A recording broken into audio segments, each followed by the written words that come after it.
This How to 1 Minute will show you how to get Discord on Oculus Quest 2.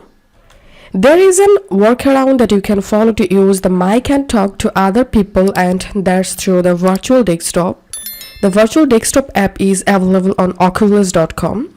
Basically, with the virtual desktop, you can connect wirelessly to your PC and then you can search the web and thereby access discord.com. Plus, you can also play games and watch movies.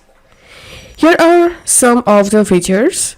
From the Videos tab, you can download or stream regular 180 or 360 videos straight from your PC. It supports a majority of PCs and laptops that have Windows 10 or Mac OS Mojave. Microphone pass-through option is also available.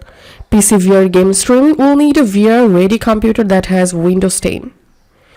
If all of this is exactly what you want, then you can download the virtual desktop. If you find this video helpful, please make sure to subscribe How to 1 Minute. See you in the next video.